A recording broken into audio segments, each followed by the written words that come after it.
Some of you may know that we have a pet largemouth bass, and his name is Wilson. And in today's video, we're going to be going over the layout of his outdoor tank. When we first got him, he was only 4 inches, so we had him inside in a 75-gallon tank. But with Wilson's constant eating, he kept growing and growing until he outgrew his tank. So that brings us to the outdoor setup. We first got this 350-gallon water trough, which was a big upgrade from the 75-gallon tank he had. We used sand as the substrate. After we had it all set up and filled up, we let it run for a couple weeks before we put him in. We had 2 filters that also acted as aerators, and we had a heater. We put him in the winter and we were worried about it freezing, so we had a tarp and a heat lamp over it as well. We also already had a couple rocks and gravel in there for some structure. After the winter, we took the tarp off, and the first upgrade we had was to add a storage bin. We experimented with lots of plants, but we ended up only doing 3. The first plant is this Amazon sword.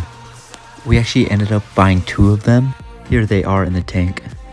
They've actually done pretty well, and they've actually branched off, and so now we have 4. They've moved around a little bit, and so they look a little rough, but they are doing pretty good. The next plant that we stuck with was jungle val. The main reason we chose this is because we know it can grow pretty well in sand. It looks pretty rough currently, but we're going to plant more in the spring. The final plant was this lily pad. This one was probably the favorite by Wilson. One, it looks really good, but he loved hiding underneath it. But currently it actually looks like this. It's pretty rough, but every year they grow back, so the old one is dying and the new one is growing in. Now let's talk about some structure that we've added. Other than the rocks that we've already added at the beginning, we also made it into a nice little cave. This cave is definitely his favorite place to hide and gives him some good natural structure. Here's what it looks like under the water.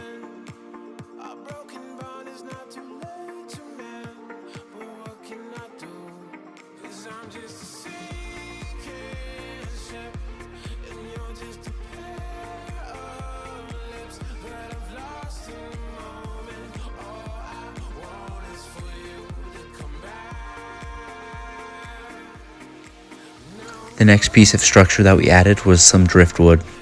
It made the tank look a lot more natural and gave him some good cover to be under. I think it really tied together the whole tank. We have it tied to the cave and another rock right next to the Amazon sword. I'd like to add a quick apology because a lot of the footage was taken right after a rain, so the water is not super clear and a little yellowish. But here is the log from above, and you can see how it adds a lot of good structure to the tank.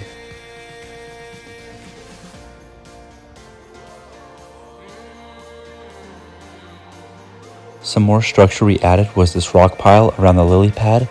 It covers up the pot and adds a good place for minnows to hide. And the last piece of structure is this concrete pipe. We covered it in some rocks so it looks more natural, and it gives a great tunnel for the fish to hide.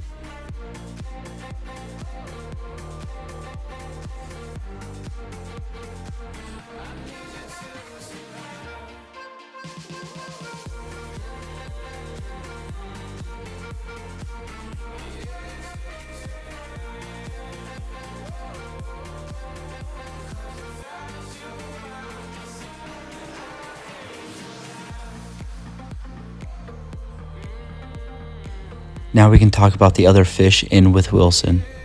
We try to keep it stocked with either goldfish or some sort of minnow so that he always has something to eat. We've also added 2 different snails, these neurite snails and then bladder snails. We added them to help with algae, but I don't know how long they're going to live. This next fish is named Case. It's another largemouth bass. We put him in there to see if Wilson would eat him, but he's still in there to this day. So we decided to give him a name. I think he also helped Wilson grow more. Since we added him, Wilson's been way more aggressive. I also always try to add some crawdads in there so that they can help clean up the bottom, but Wilson eats them too quick. This next fish is another largemouth. His name is Arnie. Like all the other fish we put in here, we wanted Wilson to eat them, but he has survived, so we gave him a name. Again, everything we add to this tank we know Wilson can eat. We're just waiting for that fateful day. Arnie is probably my favorite fish in there other than Wilson, but it's also Wilson's favorite one to chase.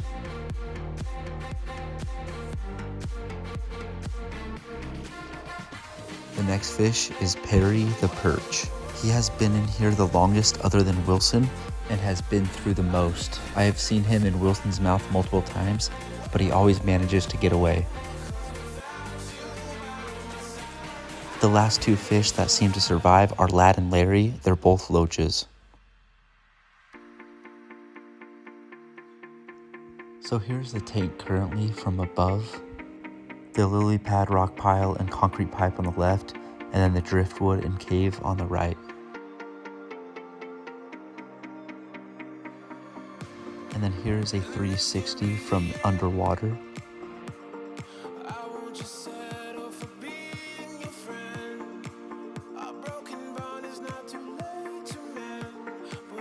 A very different type of video than what I normally make, and poorly edited and put together. My apologies. But I haven't posted in a while, so I figured this would be a decent video to make. Plus, I'm getting ready to get his tank ready for winter again, and I can't decide if I let the temperature drop or if I try to keep it at a high temperature throughout the winter. I'm also hoping someone will give me some good recommendations for next spring when it starts to warm up again on things that I can do and add to his tank. But thank you for watching, and I hope you guys enjoyed it.